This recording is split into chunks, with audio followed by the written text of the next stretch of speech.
Kumbaga, hindi na satisfied ang mga nanonood sa progress ng inquiry, lalong-lalo na dito sa Senate Blue Ribbon. May dalawang major issues akong nakikita dito, yung sa Witness Protection Program na tinalakay ni Senator Marcoleta, na sinasabi niya na illegal yung ginagawa ng DOJ na nagpapasoli ng pera kasi nagmumukhang right under our noses, right under the investigation doon sa mga anomalya sa flood control, parang may na yung impression ng mga nanonood ay mayroon pang ibang anomalya na nagiging bunga naman ng investigasyon. So, I think dapat asikasuhin nila yung issue na yon. Ang tagal ngang nawala ni Secretary Bunoan eh. Tapos ngayon bihasang-bihasa na sa kanyang pagsasagot. So, yung mga ganitong mga detalye, they really turn people off. So, kung hindi sila titigil sa kanilang already failing strategy, well, wala, hindi na po magiging credible kahit ano pa yung maging outcome niyan.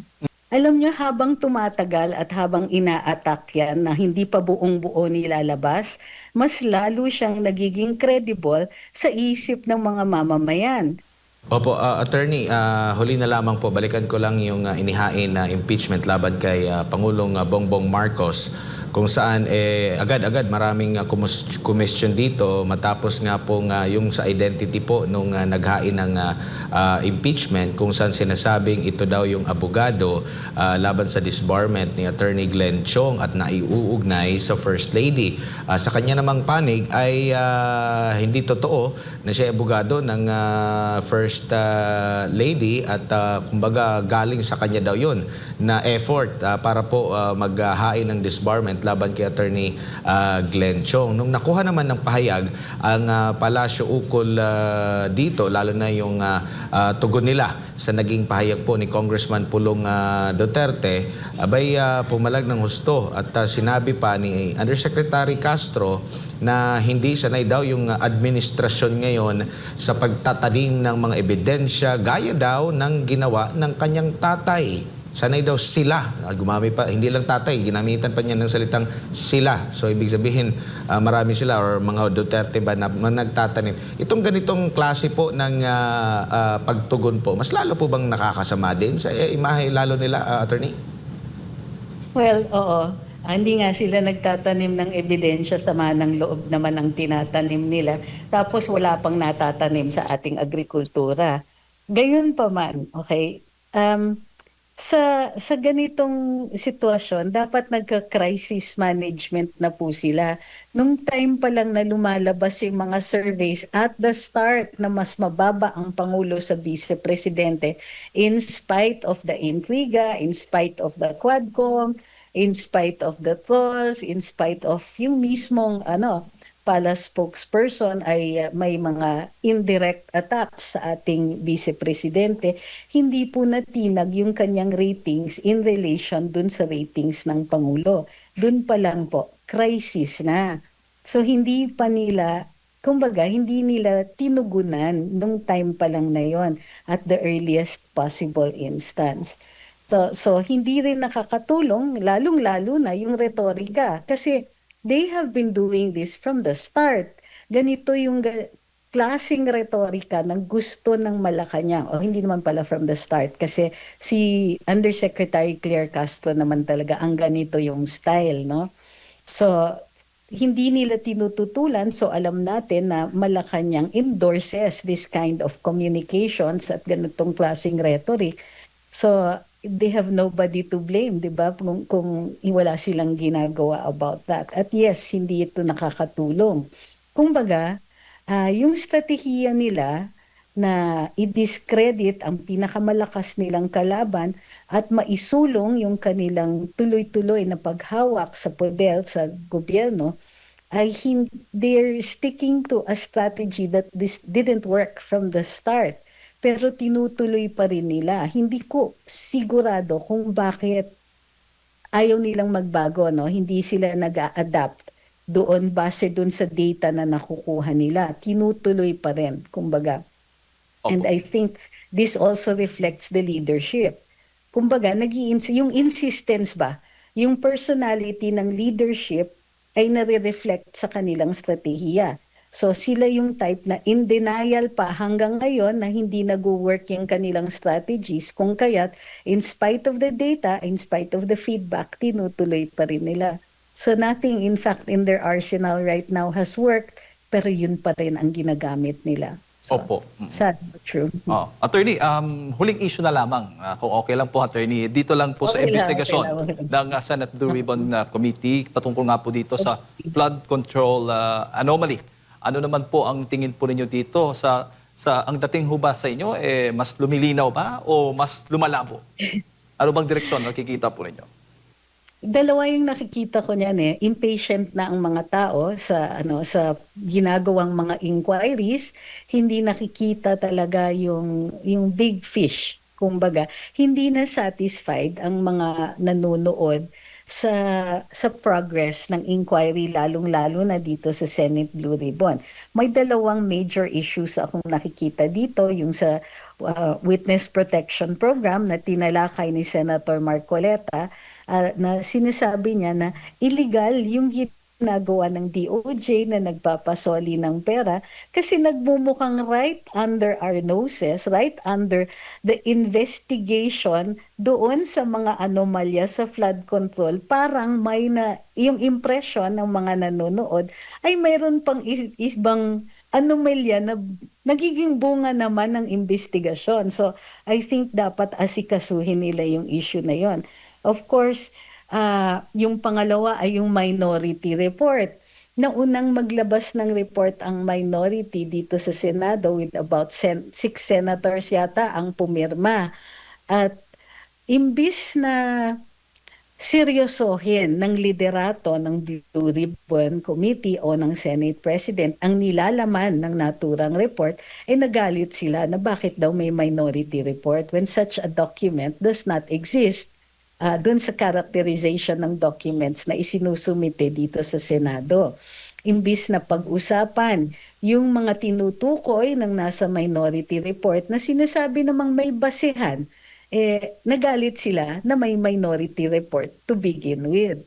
So nakikita natin na kaya nawawala ng gana ang mga tao dito sa inquiry ay dahil nakikita nila na ang tinutukoy ay things na hindi talaga pinag-iinteresan na. Things like natutukoy lang ay hindi yung taong yung mga really powerful people na mas malaki yung possibility na kasangkot sila kahit man lang ba for gross negligence. So, and of course, meron pang issues like kapag mayroong bumubungad na issue, mas nakikita pa nila yung di umanong pag-iiwas sa mga issue na ito. Imbis na diretsong itukoy. Ang tagal ngang nawala ni Secretary Bonoan Tapos ngayon bihasang-bihasa na sa kanyang pagsasagot. So, yung mga ganitong mga detalye, they really turn people off. So, kung hindi sila titigil sa kanilang already failing strategy, well, hindi na po magiging credible kahit ano pa yung maging outcome niyan.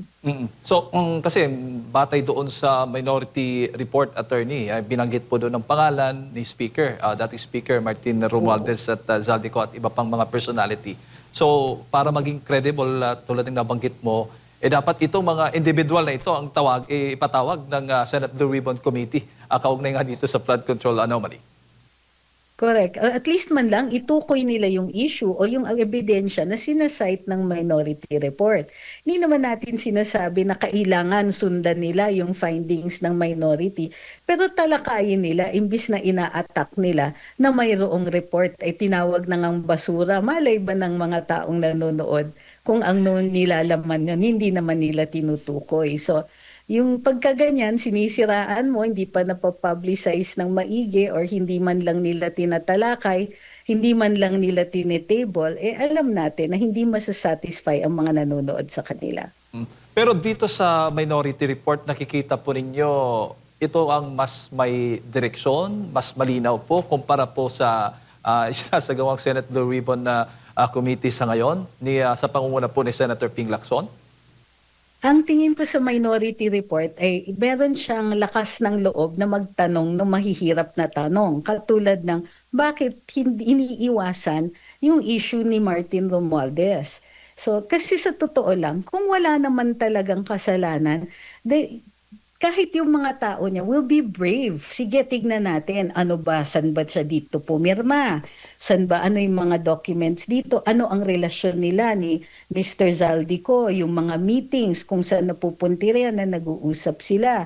Saan nanggagaling yung pera na ginagastos? Yung mga ano, kung i-audit ba nila ang Kongreso o saan pumupunta ang mga pera-pera na ito, makakapasa ba ang mga yan? So, the tough questions aren't being answered and the tough issues are ignored. So, dun pa lang, nagkakaproblema, which is why, tingin ko, discuss nila yung laman ng minority report. I-adapt nila, kahit i-publish nila nakasabay ng majority findings, okay lang yon. Pero yung iiwasan nila at tatawagin nilang basura is a bad move kasi it looks suspicious.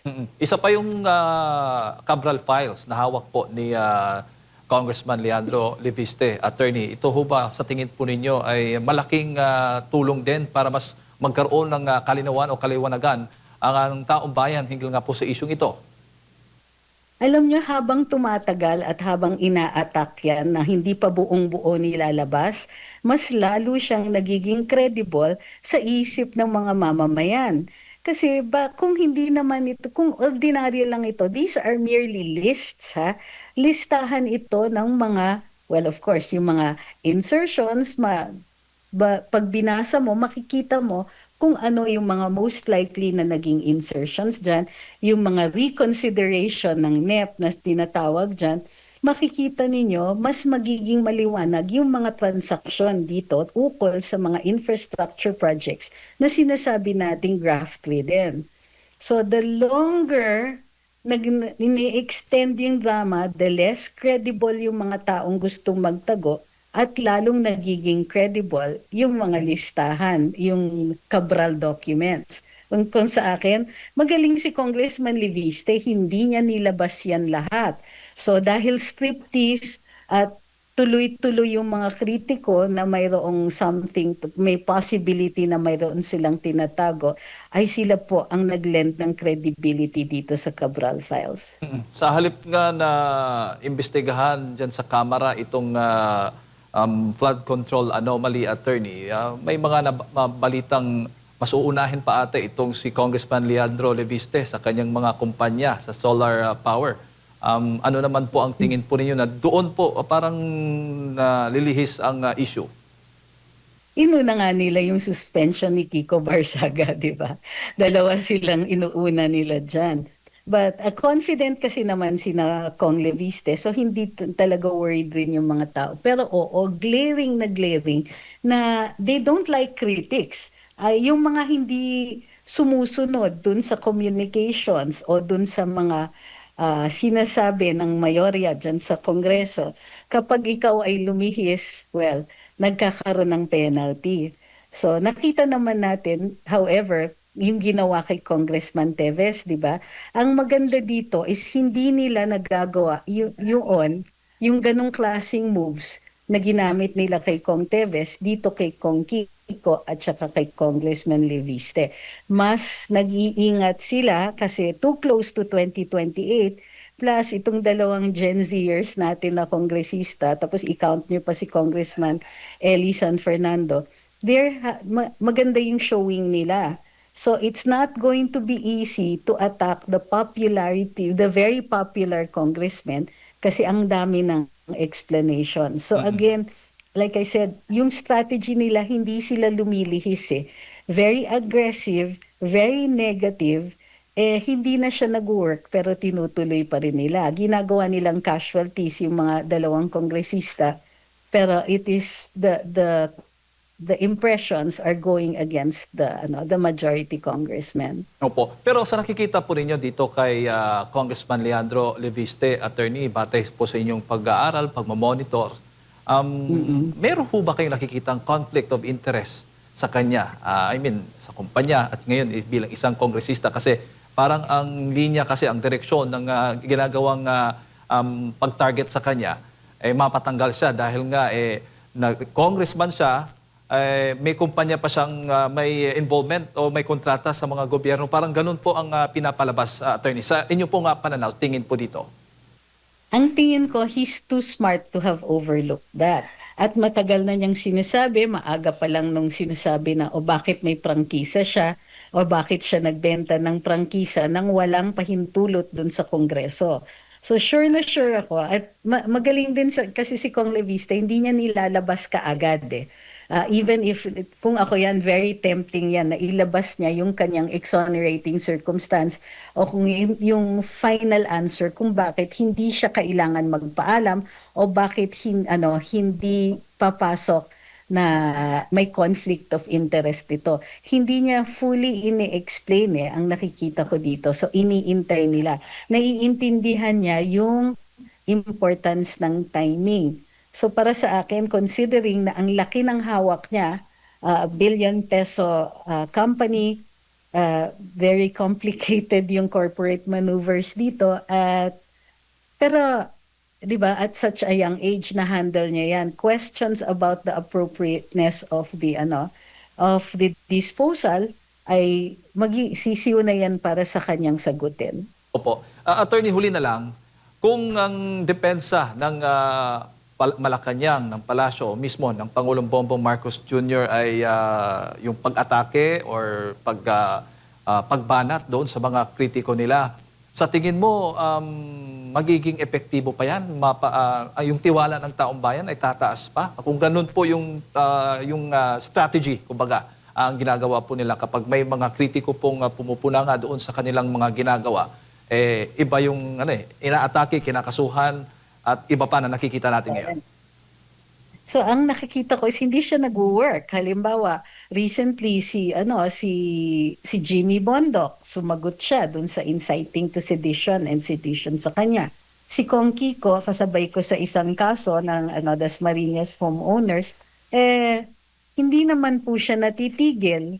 May matindi siyang mga libel cases, of course, kakasuhan siya ng NUP, pero hindi naman po siya natitinag.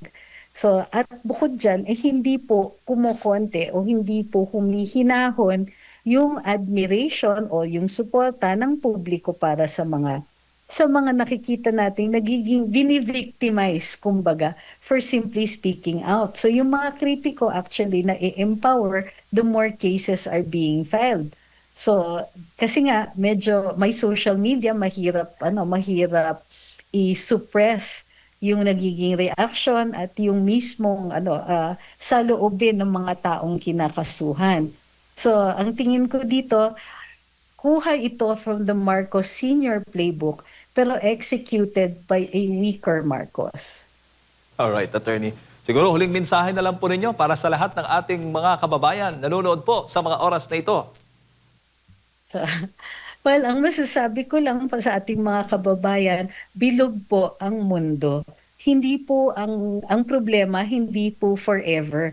At kahit anong mangyari, may lutas at may lunas ang lahat ng ating pagdadaanan. Konting pasensya na lang, makikita na ang bukang liwayway. Maraming salamat sa inyong pagmamahal sa ating bayan. Tuloy-tuloy lang tayo. Kapit lang hanggang dulo.